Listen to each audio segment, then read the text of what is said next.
The January 12th, 2021 regular meeting of the Mentor Exempted Village Board of Education is called to order. This meeting is being held in accordance with Section 3313.15 of the Ohio Revised Code. Mr. Wilson, will you please call the roll? Mrs. Briner, Here.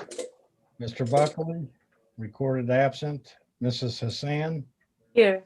Ms. Jisling, Present. Mr. Tuttle. Present. Thank you. Please join me in the Pledge of Allegiance. I pledge allegiance to the flag of the United States of America and to the republic for which it stands, one nation, under God, indivisible, with liberty and justice for all. I would like to welcome everyone to the January 12th, 2021 regular meeting of the Mentor Exempted Village Board of Education. Prior to this evening, each board member has received for the review and consideration the agenda and materials associated with each agenda item for the board's approval via the district's paperless Board of Education agenda system, Board Docs. The public can access the agenda through the school district's website. The agenda is available through the district's website for public viewing the Sunday prior to the board meeting. Board members have the opportunity to call the superintendent and chief financial officer for information concerning agenda items and to request, if needed, additional information. This meeting is being video conferenced live and can be accessed at www.youtube.com/user/Cardinal TV Mentor Ohio.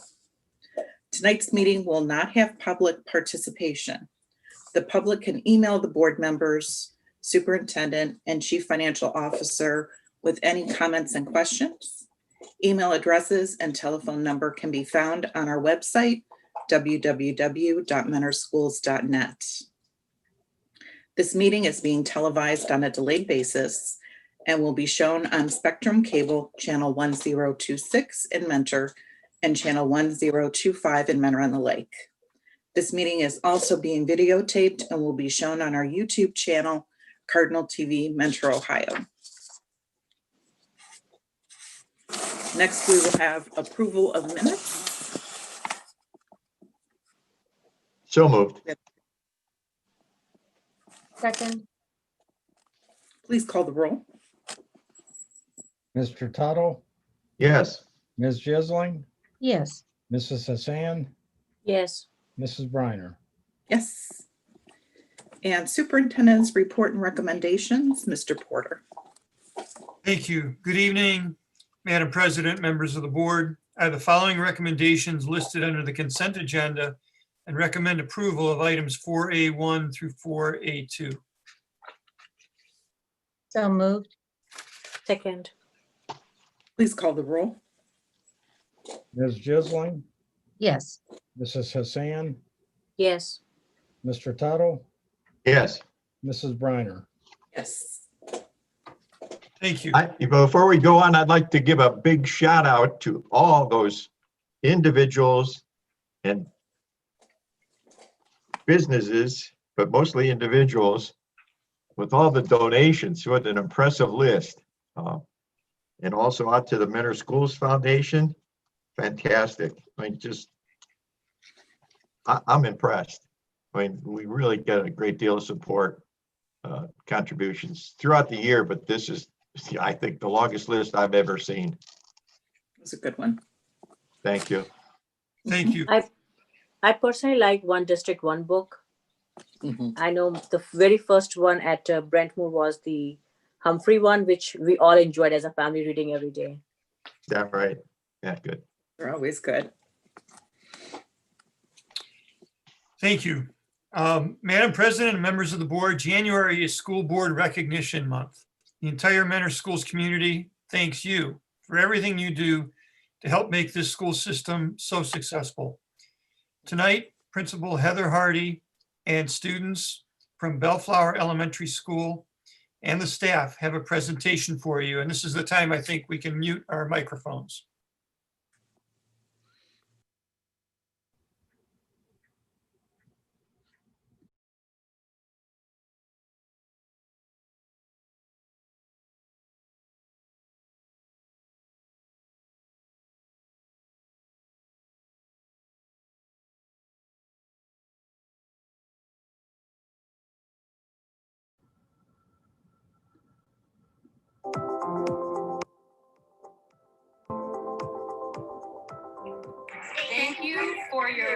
leadership and guidance.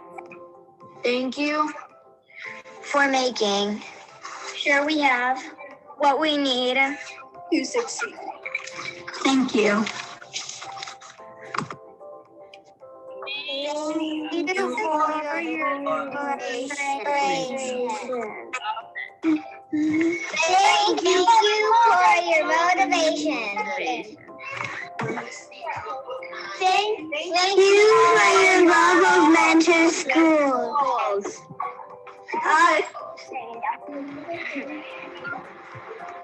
Thank you for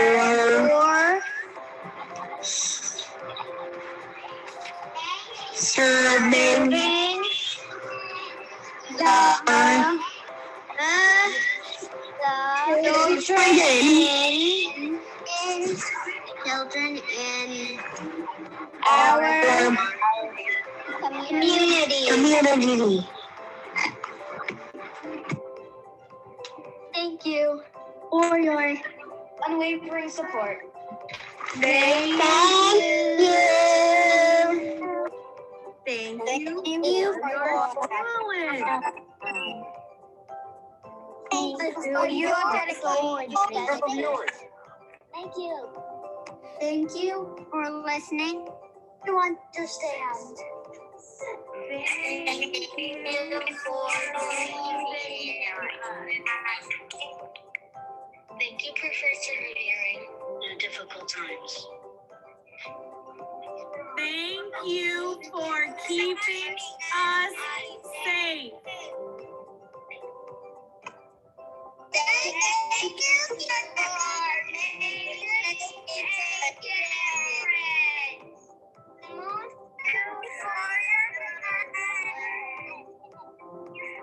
Thank you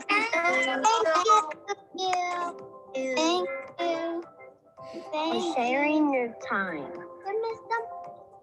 To our wonderful Board of Education, our kindergarten class at Bellflower just wants to say, thank you for your joyous smiles.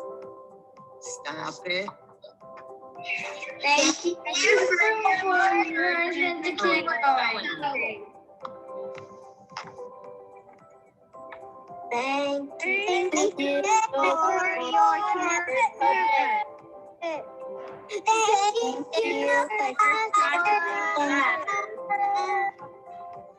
Thank you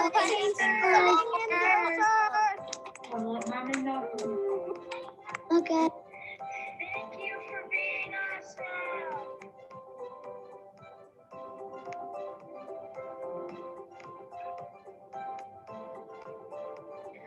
Volunteers are just ordinary people with extraordinary hearts. They offer the gift of their time to teach, to listen, to help, to inspire, to grow, to learn. They expect no pay, yet the value of their work knows no limit. They've known the unexpected joy of a simple hug. They've planted tiny seeds of love in countless lives. Volunteers are just ordinary people who reach out, take a hand, and together make a difference that lasts a lifetime. Thank you for everything.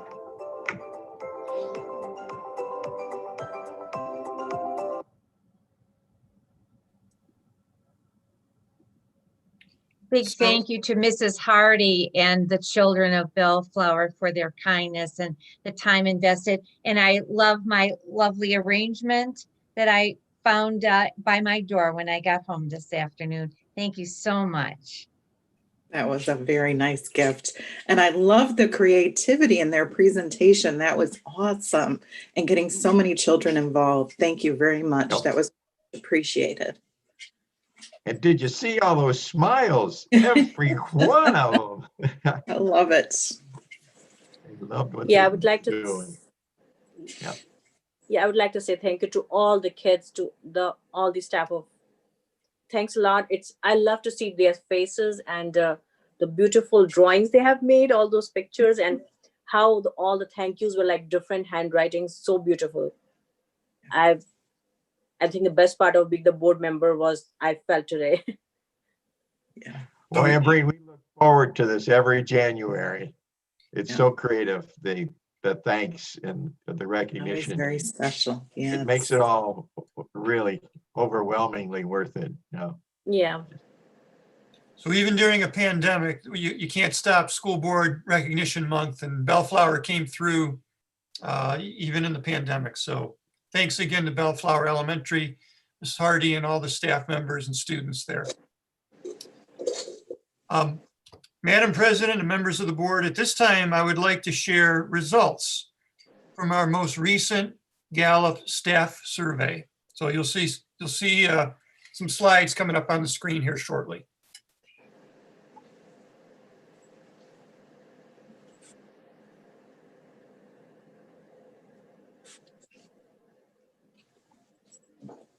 Jesus. There's some faces there I didn't need to see. We can go to the next slide, Mr.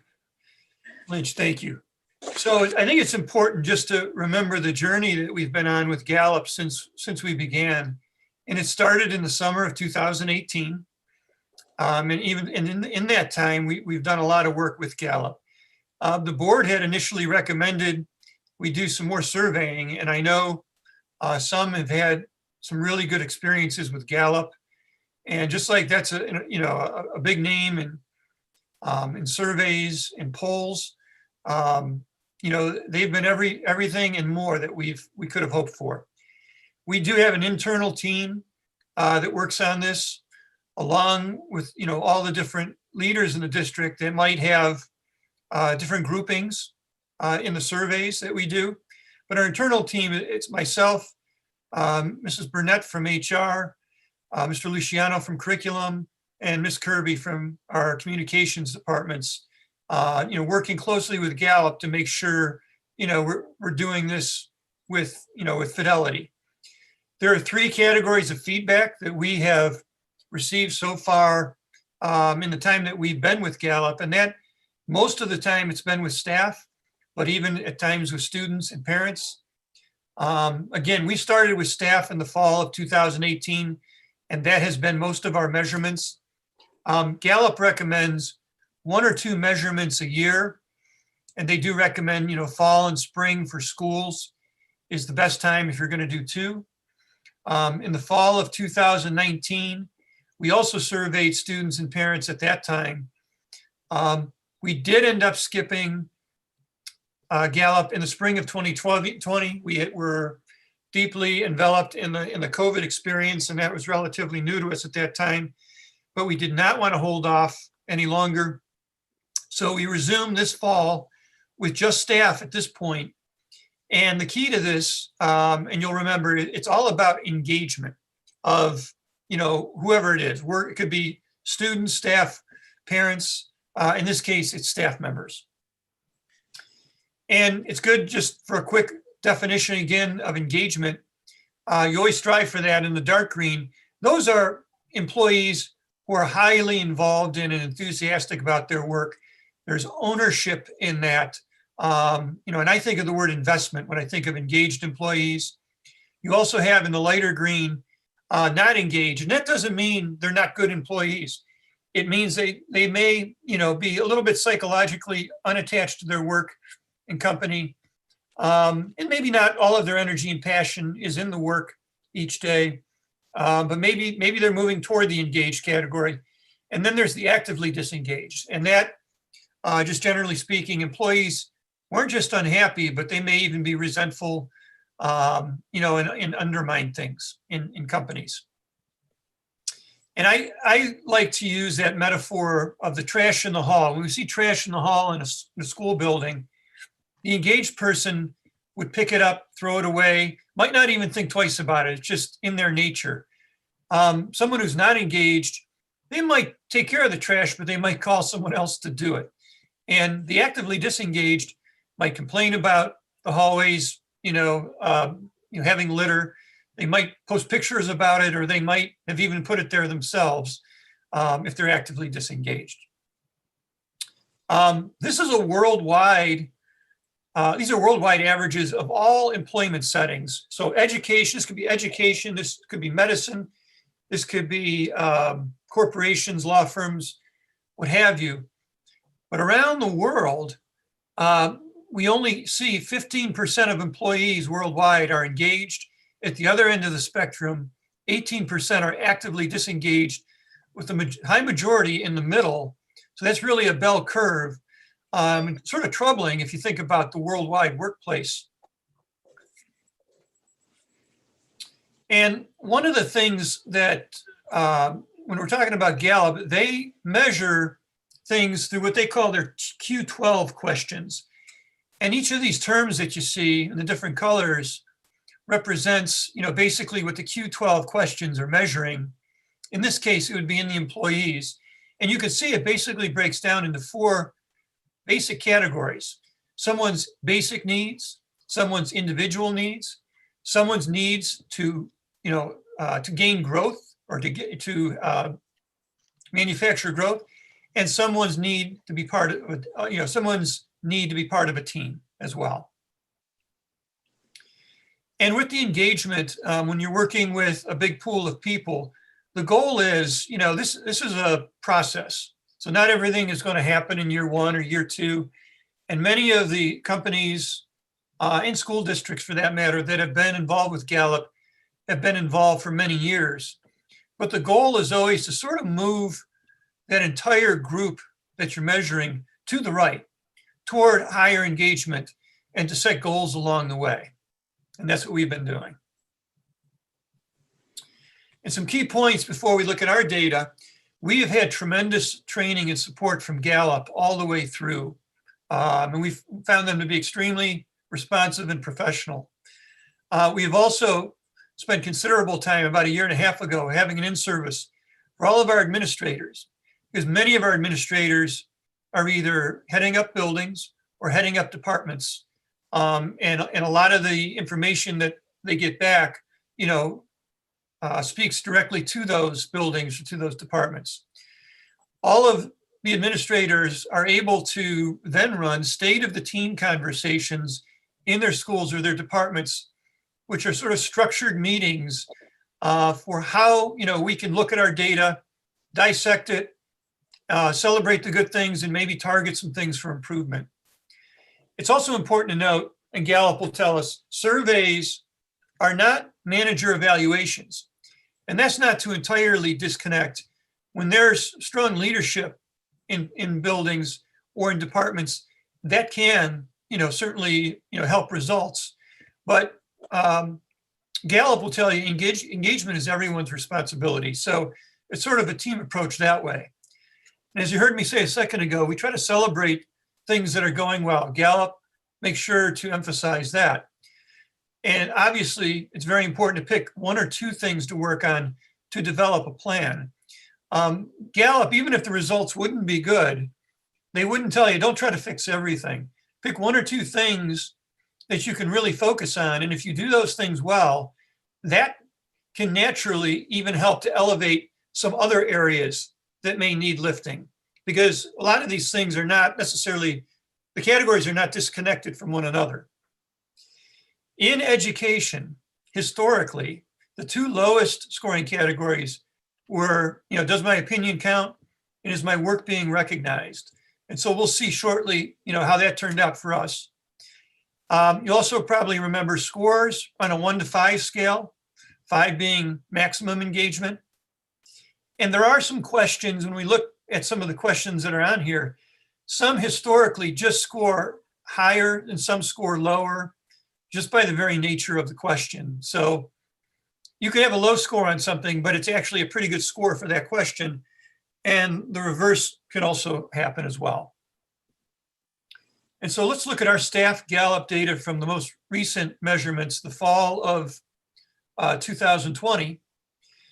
And I think it's best to sort of put this in perspective to the 2-year journey. The data on the screen is only staff data.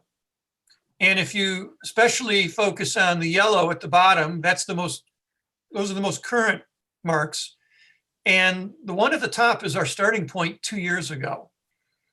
So we've increased the total number of people actually taking the survey. Now, we do have more employees in the district this year because of some of the some of the response to COVID, but our percentage is still higher. 822 still gives us about a 76% return rate, which is very good. We're almost hitting that Gallup mark of they like us to hit 80% if we could. Our score 2 years ago, our mean average was 3.79. We have elevated up to 4.09. So we've crossed finally that 4 mark, which is good, heading toward the 5. The Gallup percentile, that is that third column there, is against all educational entities, school districts that are measuring this around the country. We started out at a 29% engagement. In just 2 years, we're up to a 52% engagement. We're better now than average, which would be 50. And our Gallup trainers who went over the data with us indicate this is really good in just a couple of years, because a lot of the districts that we're up against in this educational realm have been doing this, 5, 10, 15 years of working on the Gallup. And then you see our percentages of engaged, disengaged, and then the actively disengaged. And where we started at 35, 51, and 14% 2 years ago, the percent that are engaged are all the way up to 55%. And Gallup has said to us, if you get over 50% of your employees into that fully invested category of engaged, that's a very special benchmark. So we're above 5% above that. Conversely, they said on the actively disengaged, it's really good when you can get your actively disengaged down into the single digit percentiles. And we've got ours down to 8%. So that's very good overall growth in the last 2 years. Dr. Tim Hodges is one of the trainers that we've worked with most. And he's been remarkable to work with, has some really incredible insights. He's employed by Gallup, and he's also a professor at the University of Nebraska. So we spoke with him a few weeks ago and had an excellent conversation. And so we asked, what were your big takeaways? And these are things he said. We weren't fishing for this feedback, but he said, these are the things that stood out. Your leaders are really trusted, even during a pandemic. And there's confidence in the leadership to handle emerging problems. He also noted in a lot of our answers, the materials, the equipment, the resources basically that we have available to our students, staff, and parents are remarkable. And our newer employees, he noted, are especially engaged when they broke down some of the statistics. This is just one of many, many charts that can be shared. And we can't go through all of them tonight, but one that I think is noteworthy is to look at the progress. The most recent mean scores are on the far left under the fall of 2020.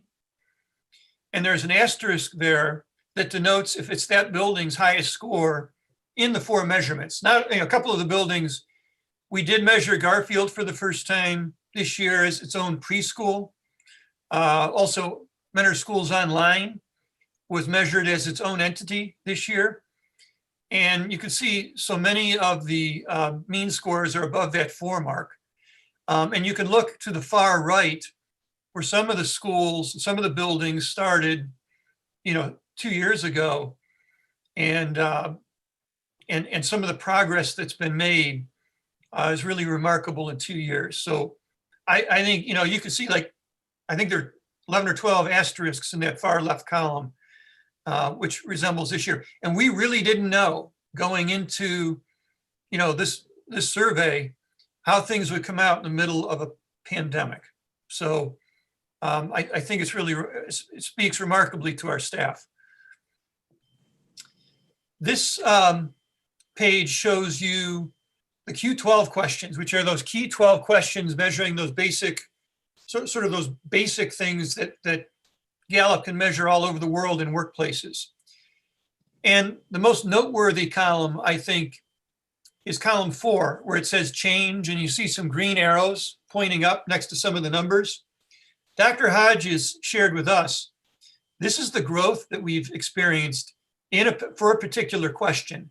And he says, anytime you experience growth above 0.2, that's remarkable growth. And that's where the green arrows are. And so many of the questions, we jumped way up in some of that. And we'll look at that on a different slide in a little bit. We also measured some custom questions. Some of these other questions that you see on the screen were questions we asked that Gallup had in its pool of questions that weren't part of their Q12 questions, or they're questions that we decided to ask on our own, which come out. Those are the ones that you see that are in the gray boxes, because we had an interest in designing those questions.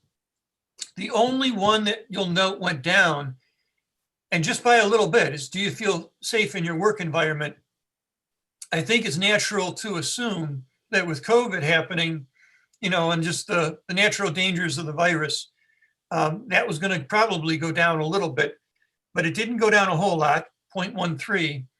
But you can see in that fourth column again, all of the up green arrows that show the development or the increase, and some rather significant. There's one more page of this, and again a couple more green arrows pointing up for the custom questions. As far as the Q12 questions go, our lowest scores, the best friend at work, and have I been recognized for my work? Those are the lowest for us. Our highest, are we committed to quality? And were there opportunities to learn and grow? And those scored very well.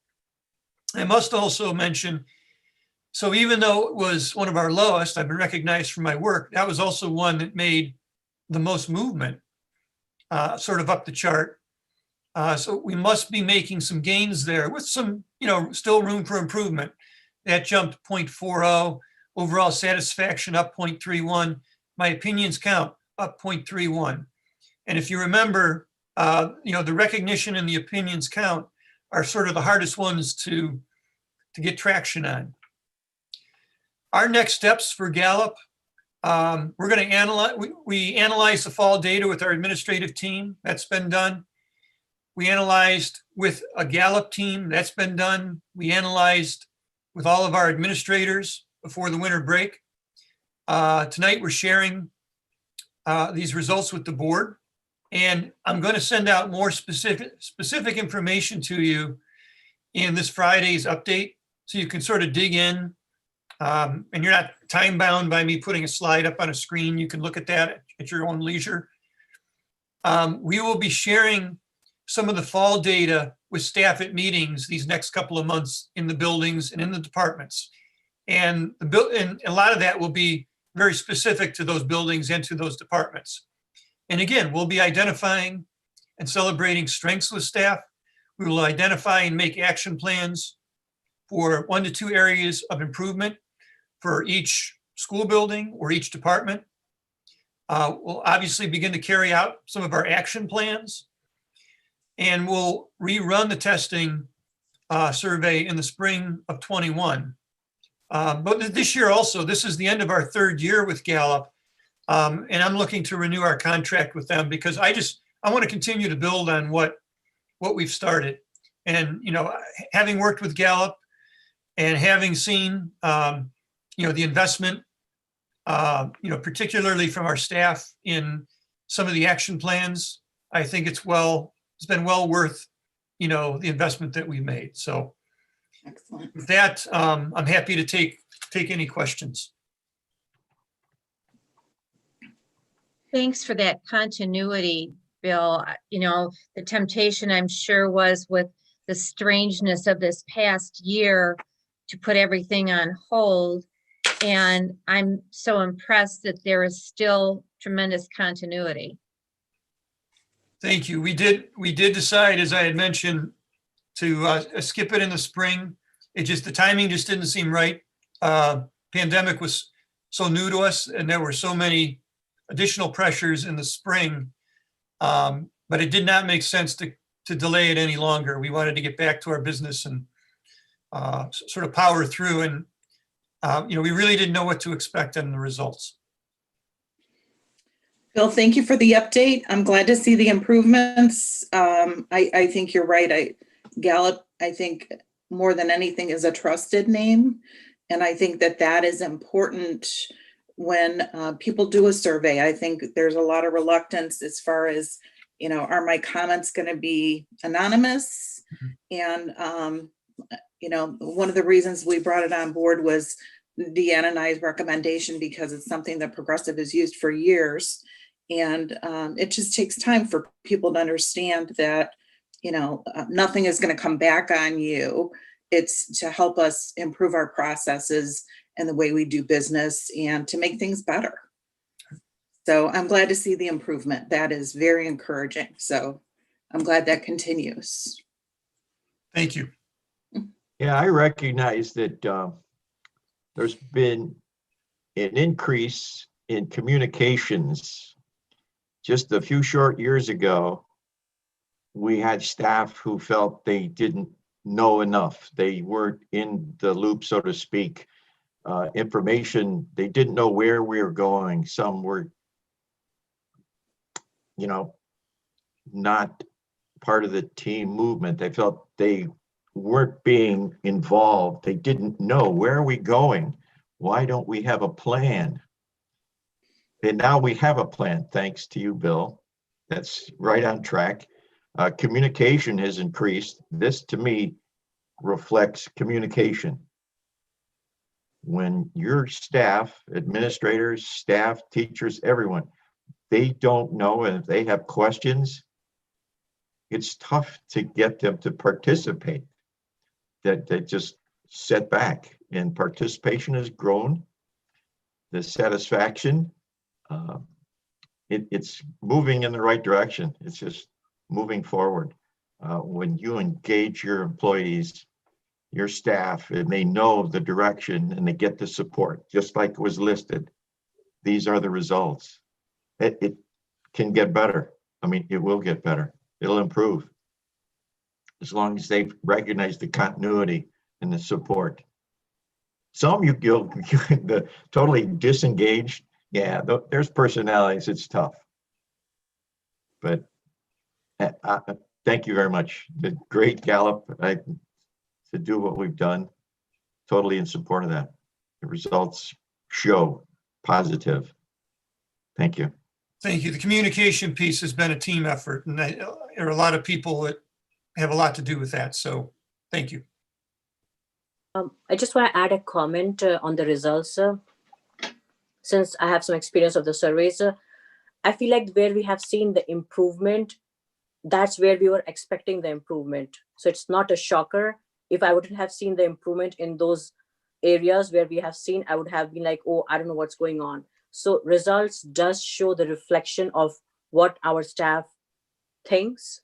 So I'm glad that it's going in the right direction. I feel like where we have seen where the safety is an issue, I think that was also expected because of the COVID. So that's also not a shocker if we have dipped down there. But it's really cool to see the longitudinal, like how we are improving moving forward. So thank you for doing this. Cool. Thank you. And again, I'll send more information out in my update this Friday. So you can dig in further, and I'm happy, for any further questions after that. So, Madam President, members of the board, I have the following Board of Education policies listed on the agenda for a first reading.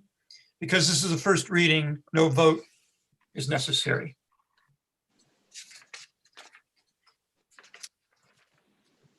Madam President and members of the board, I'm recommending approval of agenda item C1 related to certified personnel and C2 through C4, all related to human resource matters. So moved. Second. Please call the roll. Ms. Jisling, Yes. Mrs. Hassan, Yes. Mr. Tuttle, Yes. Mrs. Briner. Yes. Thank you. This concludes my portion of tonight's agenda. Thank you. Do we have any board business? Yes, we do have one item to follow up on previous board directives. We have prepared a new employment contract for superintendent of schools, a new 3-year contract to begin August 1st of 2021. And we provided a copy of that contract to the board. So it's presented for approval tonight. So moved. Second. Please call the roll. Ms. Jisling, Yes. Mrs. Hassan, Yes. Mr. Tuttle, Yes. Mrs. Briner. Yes. Anything else?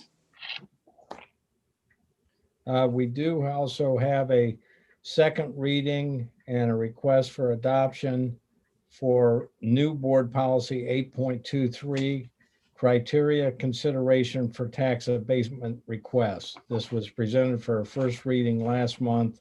No revisions were brought forth. So we're asking the board tonight to finish their second reading and consider adoption.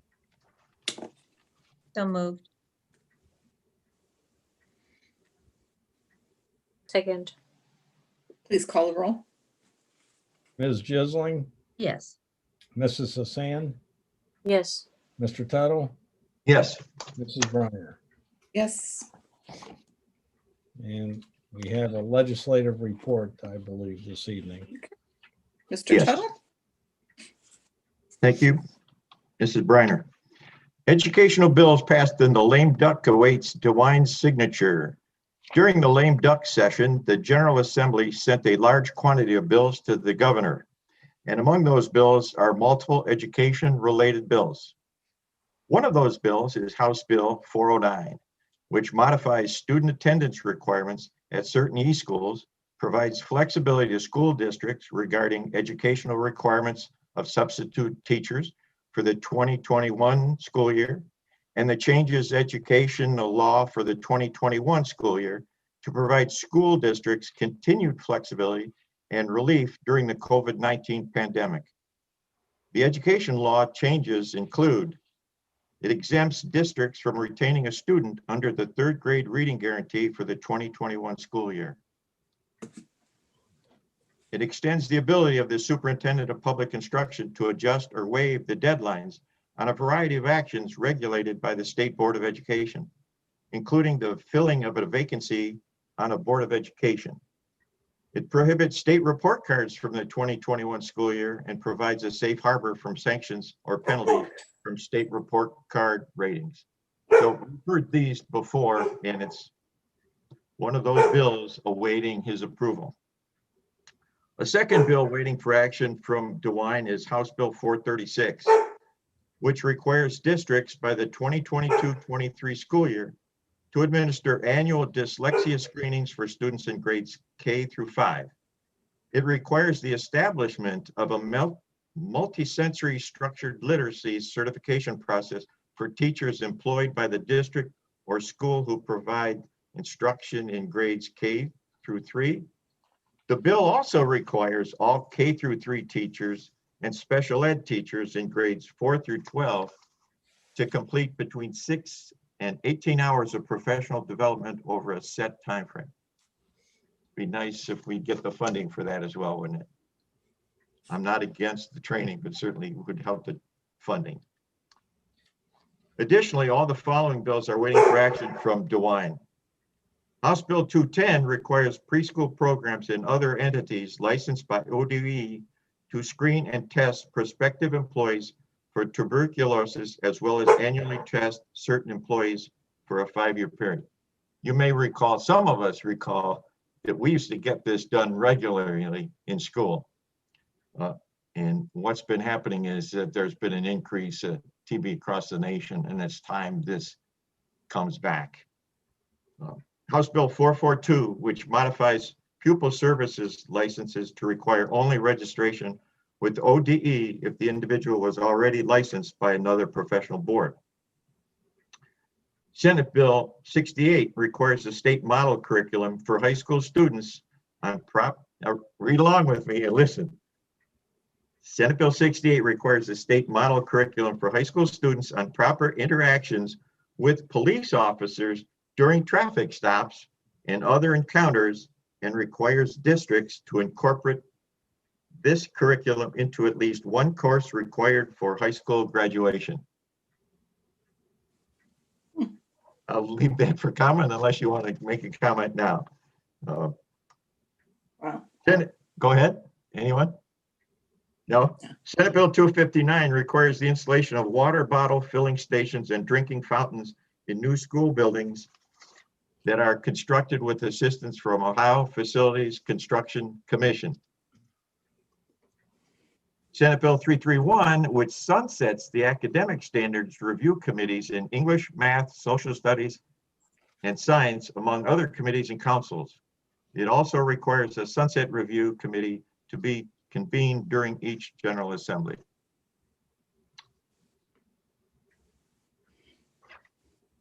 Moving on. Fair School Funding Plan in the 134th General Assembly. That's the one coming now. Unfortunately, substitute House Bill 305, the Fair School Funding Plan, did not pass last year. The Ohio House had passed the bill with a bipartisan vote of 87-9, but the leadership in the Ohio Senate wanted to deeper look into the financial impact of the legislation and indicated that they may consider the plan in the 134th General Assembly, the one we're in now. Huffman made the following remarks regarding the plan. I think the focus needs to return to teachers, and that's, I think, one of the things that needs to be part of however it is that we fund schools. I hope he's sincere in what he has to say. I'll say nothing further on that.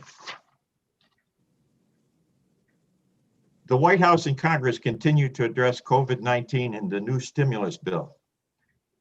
President Donald Trump signed the House Resolution 133, another stimulus bill to provide supplemental emergency funding, including the following K-12 education funding and policies.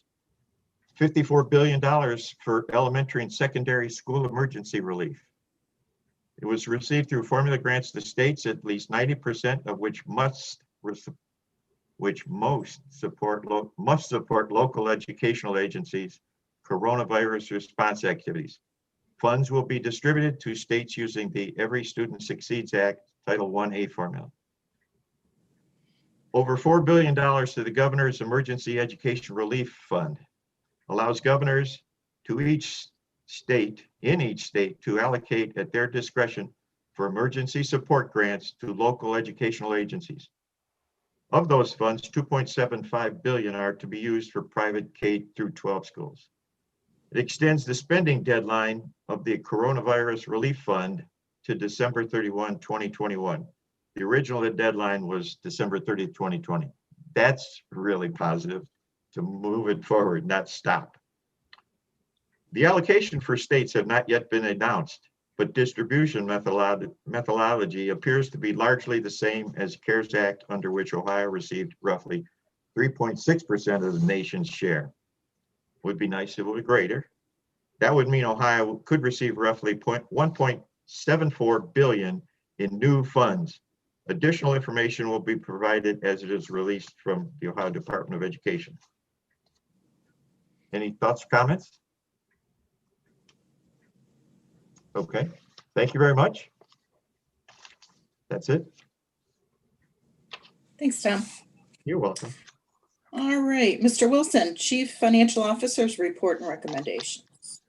Yes, it's recommended the Board of Education approve agenda items 6A through 6F, and also the addendum that was distributed today for 2 supplemental appropriations to federal grants. So moved. Second. I just Please call the quickly, roll. oh, if I may, just 1 second. The monthly financial statements show that we're tracking pretty much as expected this year. The one positive variance is in investment income. We're up about $700,000 as a result of repositioning some of our investments with cash in and reinvestment and recognizing some yield, but we're pretty much on track. the supplemental appropriation, there were some small reductions to two of our normal federal grants, and we needed to adjust the budget to ensure we don't overspend.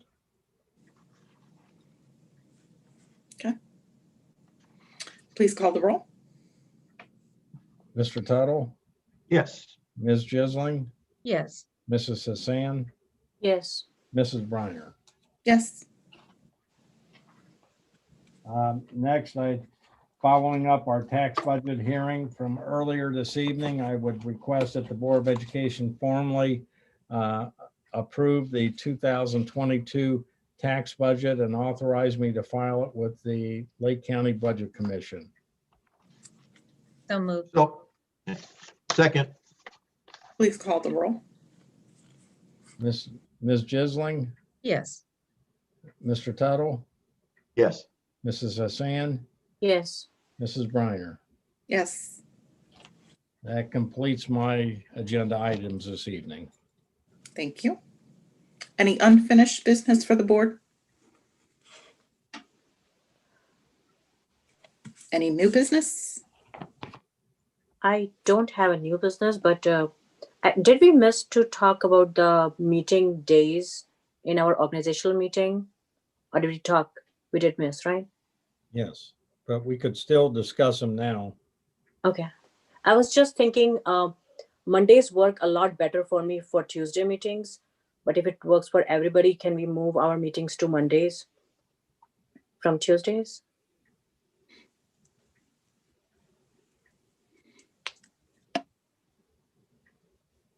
Dan, do we have a procedure for that?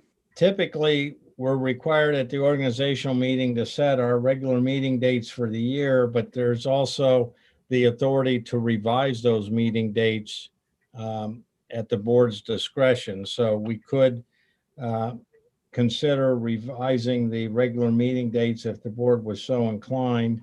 I will tell you from a preparation standpoint, for our board meetings, that should not create a challenge for us as far as closing the monthly financial books and preparing statements. So there would be no adverse effect for my agenda items.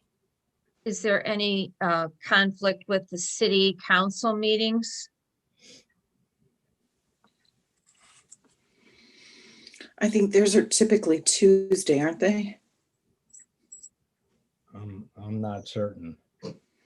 I think my biggest concern is we've had them for Tuesday for so long and things are planned out so far in advance. Both Dan and Bill, can you think of any conflicts this might have with anything else in the foreseeable future?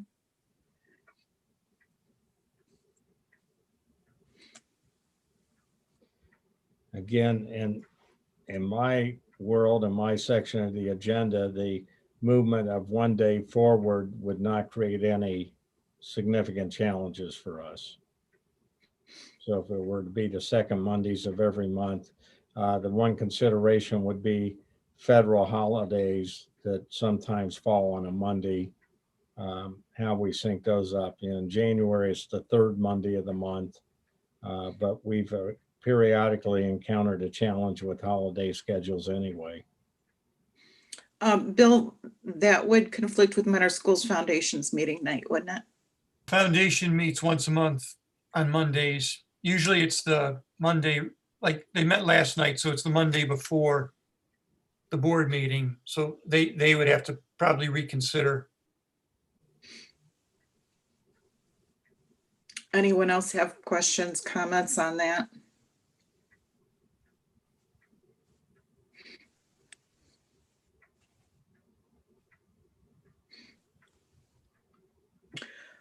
Before we have a decision on this, would there be a problem if we consult with Ken on that? Again, legally, you could revise the meeting schedule at any regular meeting. So we could do it tonight. You could defer until the February meeting if you so desired. There's no deadline, so to speak. Okay.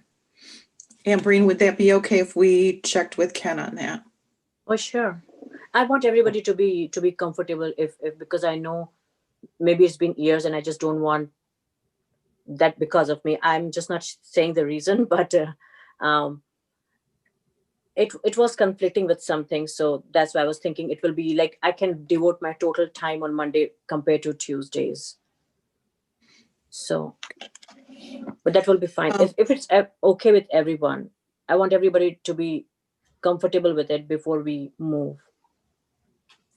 The other thing that I would like to mention is we normally get our board information for our Tuesday meeting on Friday.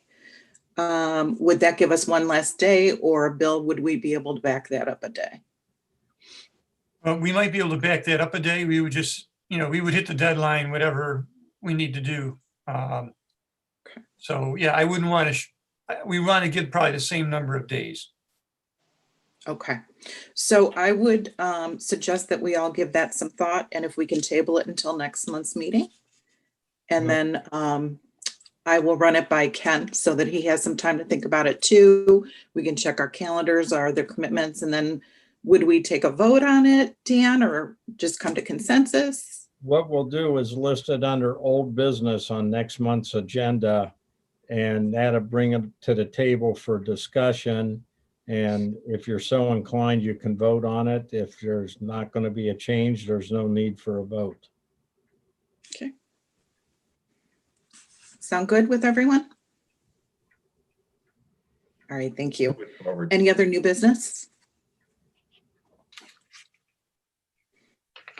All right, we need to go into executive session to discuss employee negotiations and compensation of public employees.